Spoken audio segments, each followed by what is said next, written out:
This episode is brought to you by the Shop 1 in 5 Pledge. We believe that when you purchase from a small online or offline business, your dollar goes further. Hey friends, Minna and I created the Shop 1 in 5 Pledge, and we're inviting you to take it with us. It's a commitment to make 1 in 5 of your purchases from a small business, online or offline. It's a way to make an impact together where and when it matters most. Because the truth is, your purchasing power matters now more than ever. Head to shop1in5.com to take the pledge. Make that commitment to shop 1 in 5 of your purchases towards a small business. We also invite you to shop the directory if you don't know where to find other small businesses. It's right there on the page. And we're asking for you to share the pledge. Imagine if each of us told 3 to 4 people about the Shop 1 in 5 pledge. It would be an incredible and life-changing for so many small businesses.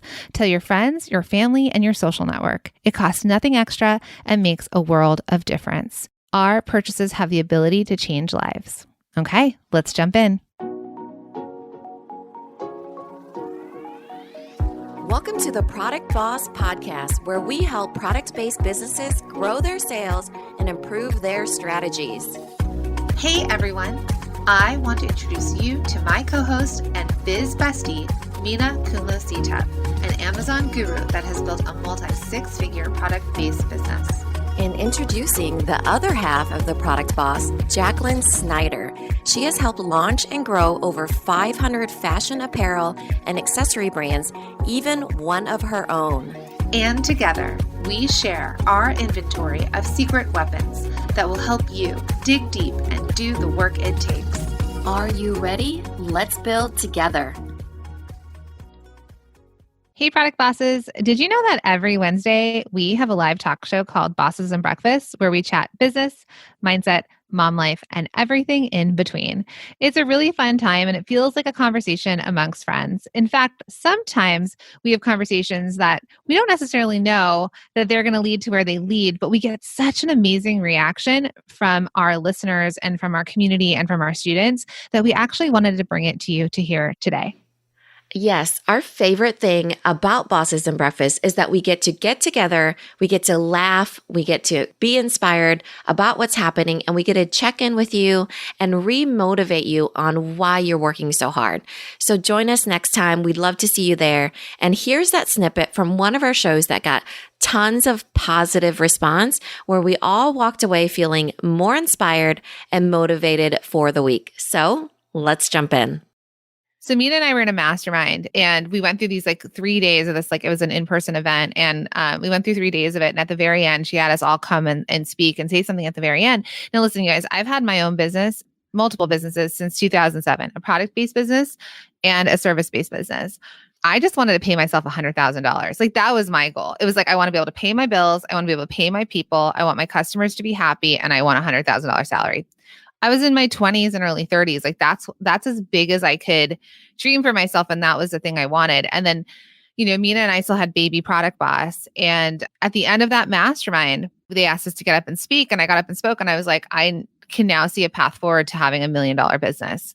It wasn't in 2019, right? It wasn't by the end of this year, we're going to hit it. It's just that all of a sudden it felt like this crazy bubble burst in my head. And I was like, this could be it. And it just took my brain flipping that switch for me to then be able to make that actually happen. And we did within 2 years. Yeah. It's different. We're service-based, but I'm just letting you all know that same thing with us. We have a glass ceiling for ourselves where we hit this capacity because we don't even know what it looks like. We didn't even know what it was going to look like or how we were going to get there. It's just that we knew that we had the ability to get there.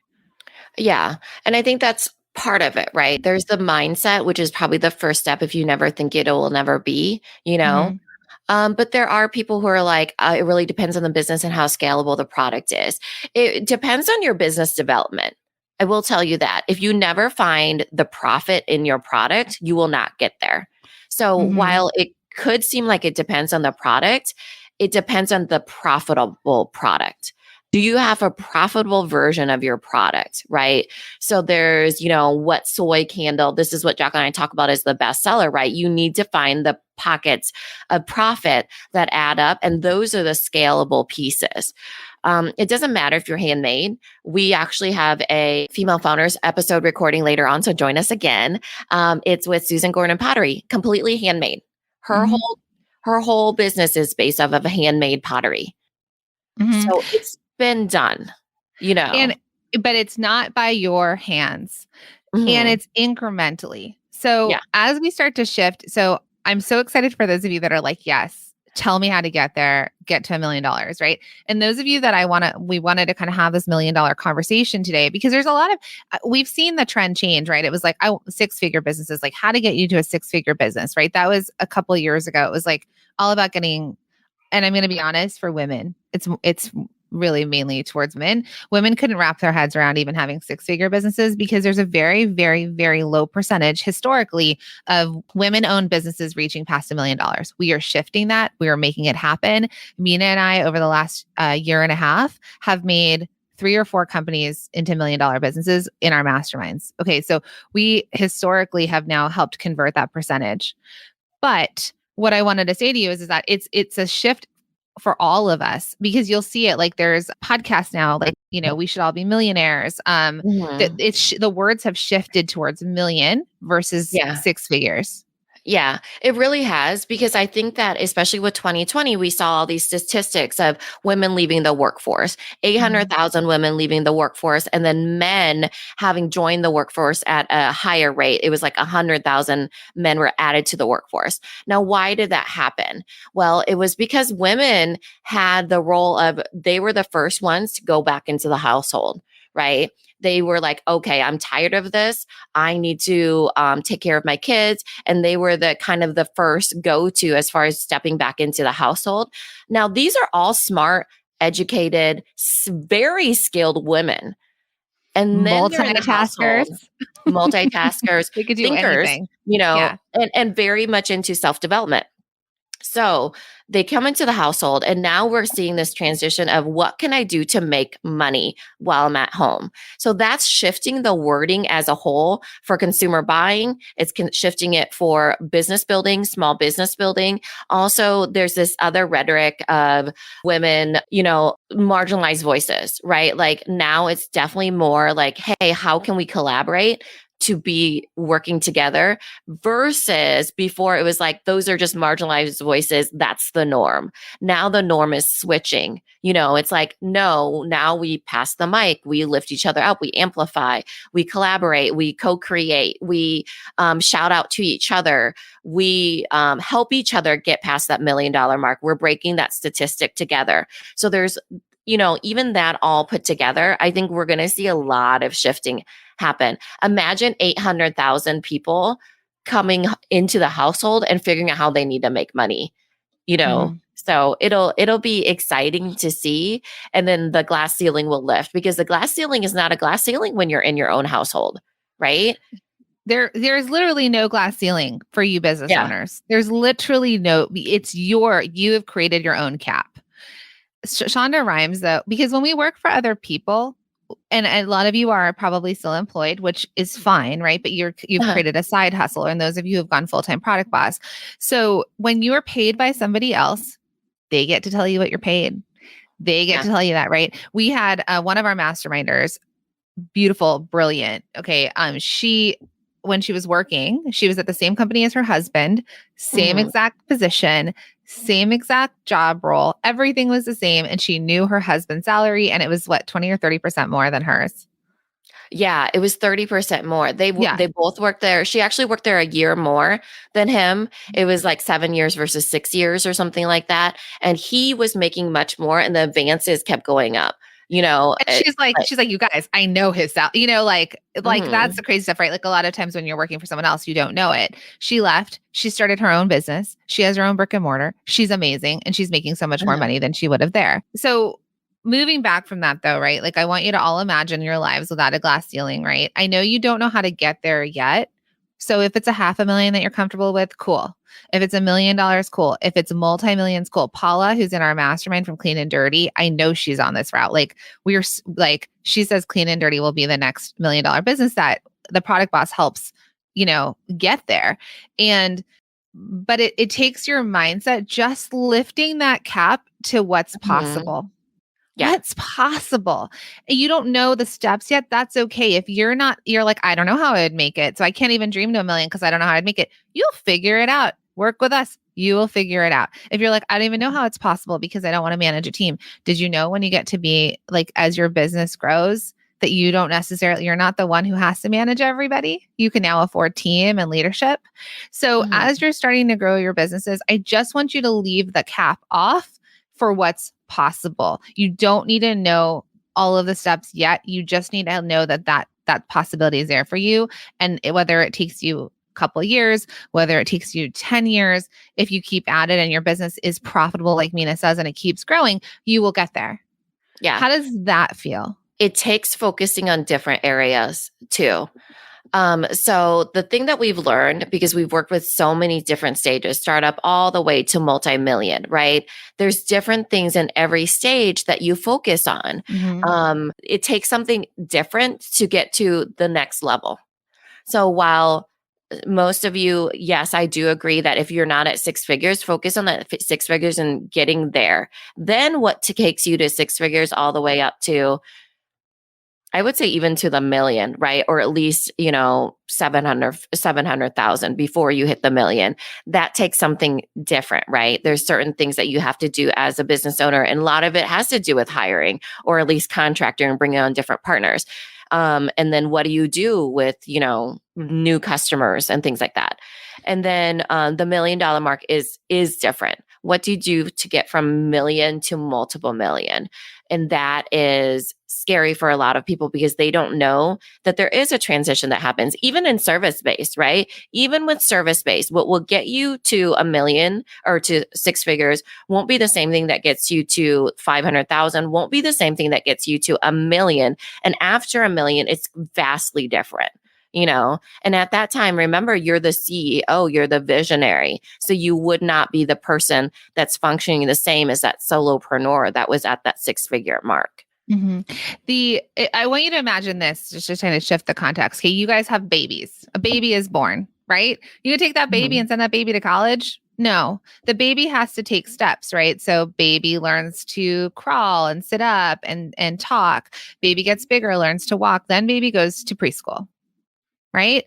They learn the things in preschool. How do they use scissors? How do they use a glue stick? Then baby goes to elementary school, or in our daughter's cases, she skips kindergarten completely. She's on virtual school. I know. But, Teaching then they go to herself. kindergarten, and kindergarten is such a transition part where then it gets them to first, second grade, right? Then you have the elementary, then you have middle school, then you have high school. You would not expect a 5-year-old to be able to hang in middle school or high school.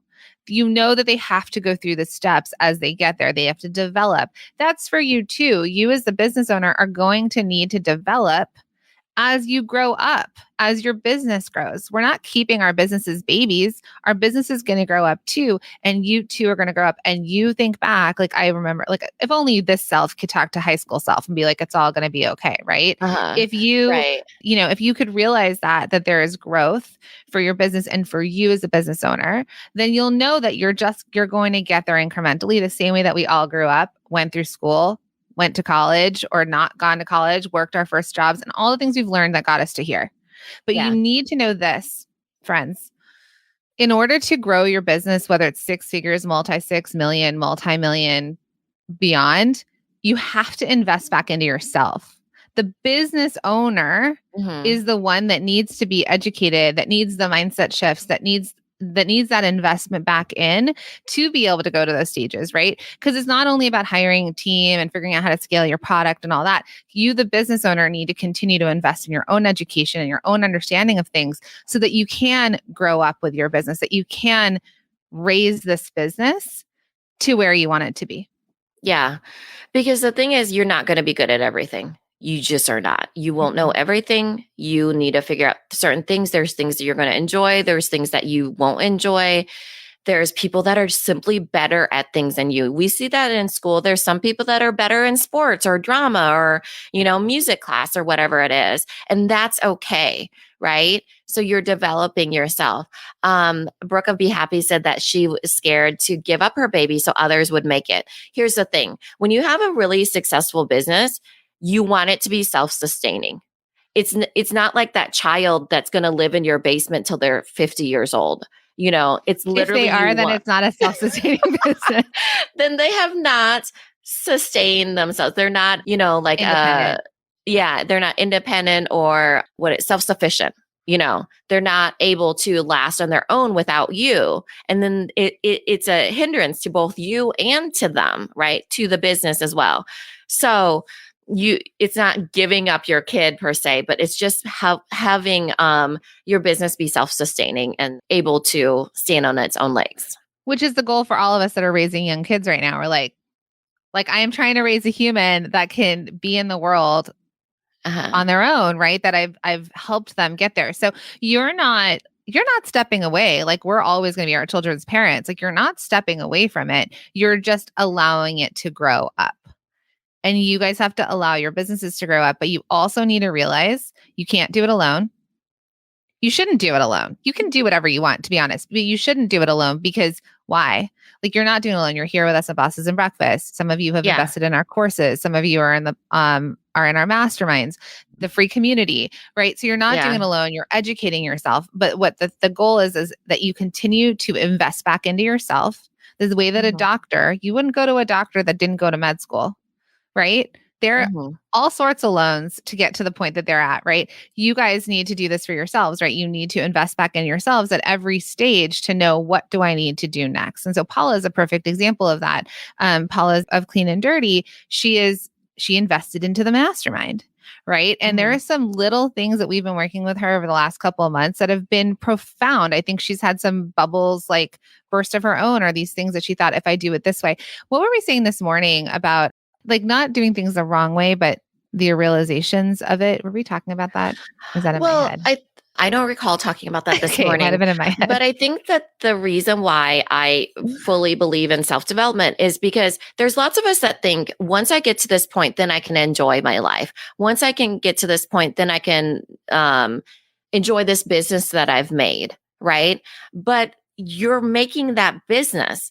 So when you're learning and when you're doing the things, and when everybody is focused on the fastest path to whatever it is, and you're going the same direction, then it's like, oh, this is why people love business, because it's actually really fun, and you get to enjoy your life as you're making that version of your life that you're heading towards too, right? It's not like, oh, once I hit 100,000, then I'll be less stressed. Or then I'll invest in myself, right? Or then I'll get to live my life. If you're living your life, you get up every morning, you do what you do. Like, why not enjoy it along the way? And it has a lot to do with, the ebbs and flows. Like, I think you guys can all tell, like, when Jacqueline and I feel really inspired and when we don't. It's a feedback loop a lot of times, right? So, like, for instance, I've been doing a lot of reels.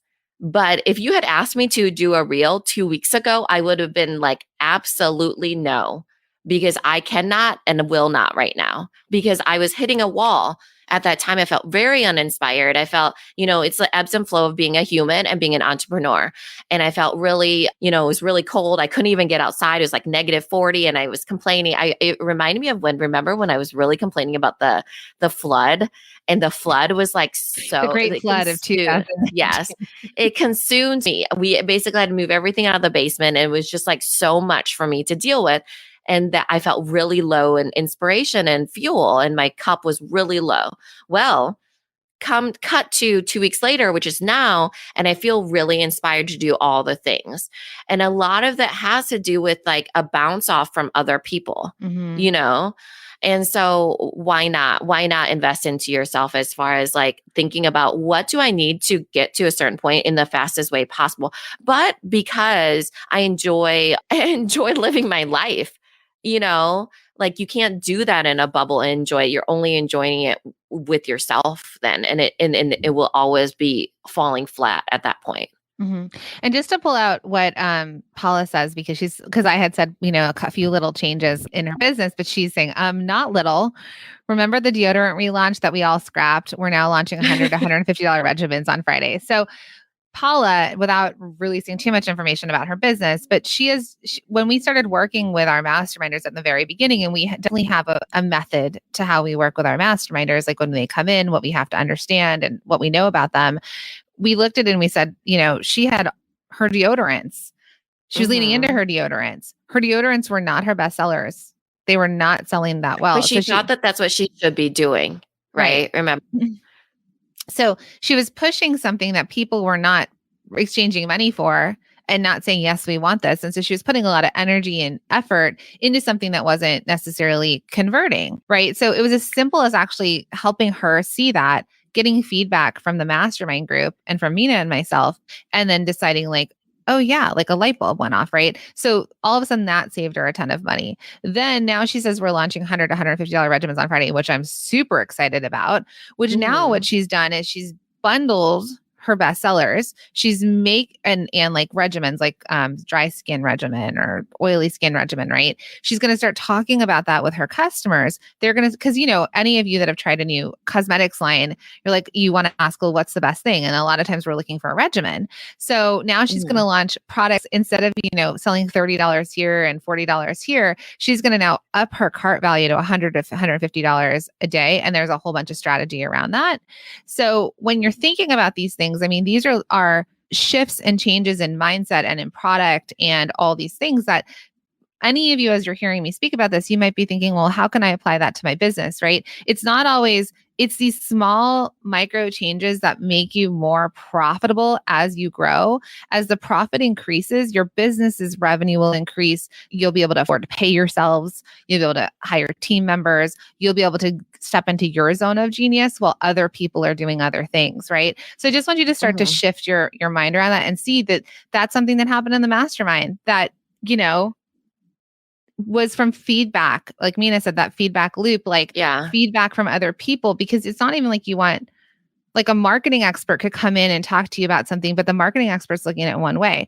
All of us are technically consumers of each other's products. And so it's really easy to see some holes and gaps for each other. Yeah. And I do think that right now what Jacqueline's talking about is simply a tactic and a strategy, right? So even if you were to do the same thing, scrap the deodorant, do regimens for skincare, that's just a tactic. But here's the thing that's really important in all of that. If you're doing it by yourself and Paula's doing it by herself, then there's a self-doubt that creeps in. There's, should I do this? Or should I do this? There's, oh my gosh, are people really going to spend $100 to $150 for a new skincare? I don't know if I should do this. You might talk yourself right out of it. You will. 100% you will. Because that is what we do as humans. When something feels uncertain or fearful, we pull back from it. And we're like, I don't know if I even want to do it. You need encouragement. And you need that motivation. That's what I was talking about, filling up your cup. A lot of times it has to do with how full your cup is. If somebody had asked me to do a $150 to $150 regimen when my cup is really low, I would say no. Just like the reels, I would automatically say no. But it takes that encouragement. It takes someone being like, oh, because a lot of times we'll be like, oh, I just wanted to confirm that was smart thinking, because we don't know what we don't know. And on top of it, we just want somebody to be like, ooh, I get it. I get it. I think you should do it. Or I get it. I don't think. And it doesn't mean that you do what they say. It means that you and your gut know what's best for your business, and you're able to move forward because you do it with more confidence. Right. And so while we're talking about tactics here, yeah, you could go do a similar thing, but that is only the surface level of it. It's not the tactic. It's the business owner behind it. Mm-hmm. So how does that feel when we're talking about this? And so what we've pulled for all of you is that, and even though we may have shifted your mindset here, there are thousands of people that we speak to that their mindsets haven't been shifted yet. So when we're talking about the $1 million track for your business, what I'm hearing as feedback from all of you is that some of you are like, yes, tell me how to get there. Others of you are like, that feels overwhelming. I have no idea how I could possibly get there. And you stop and you're like, nope, not possibility for me, because it's actually a mindset, or like you can't see it clearly yet for yourself. So as Minna and I start to talk about this with all of you, and we start to kind of open up your mindset and think about your path towards $1 million, doesn't mean you have to get there. It doesn't mean that that's the end. Like I get to $1 million and I stop. Some of you are going to surpass that. And some of you are like, okay, I just want to know how to get more revenue, right? How do I become 6 figures? How do I become multi 6 figures? How do I not be the person that makes everything, ships everything, does everything, right? Which on that revenue track is how you become, that shifts for you, because when you have more revenue, you can hire people to help you, right? Yeah. Fractional contractors, you can outsource. There's just more possibilities, right? We all want more time and we all want more money. A lot of you want more time but you're like, I can't get more time because I need more money. So we have to get you out of that loop, right? Like you can still make more money and have more time. You just have different things that need to happen in your business, right? People making for you to duplicate yourself, sales coming in. So you're validating that you're like, yes, this is a business. The one thing for all of you profitable, you need to get your fastest way there is to become profitable. One, I want you to break even. Second part is profitable. And we're doing that in multi-stream machine, right? A lot of our students, when they've joined, they've realized like, I need more revenue, but really what they're saying is I need to be profitable. Why? Because you need to pay yourself, because you need to benefit in some way. Maybe you're not going to pay yourself initially the $100,000 salary you imagine, but maybe you're paying yourself $500 a month to go, or you're treating yourself to something, right? And that's what we work on with you. So we want you to get your fastest way to profitability first. Then when you're profitable, and this is where so if this is resonating with you, or if you're a profitable business, right? You're starting to make a profit, you're starting to pay yourself a little bit, you're starting to realize you can hire someone. If you're in that range, that's when you would be ready to go into a mastermind with us. Well, friends, I hope you had as much fun as we did. If you want to hang out with us live, join us every Wednesday at 11 a.m. Eastern over at our Facebook page or Instagram. And if you want to hear the whole show, click on the link in our show notes and we'll see you over there. This episode is brought to you by the Shop 1 in 5 Pledge. We believe that when you purchase from a small online or offline business, your dollar goes further. Hey friends, Minna and I created the Shop 1 in 5 Pledge, and we're inviting you to take the pledge with us. It's a commitment to make 1 in 5 of your purchases from a small business, online or offline. It's a way to make an impact together where and when it matters most. Because the truth is, your purchasing power matters now more than ever. We're inviting you to take the pledge if you head to shop1in5.com. The link is in the show notes. And when you get there, please make sure to share the pledge with your friends, your family, and your customers. Let's invite everyone to take the Shop 1 in 5 pledge so that we can all use our purchasing power to change lives.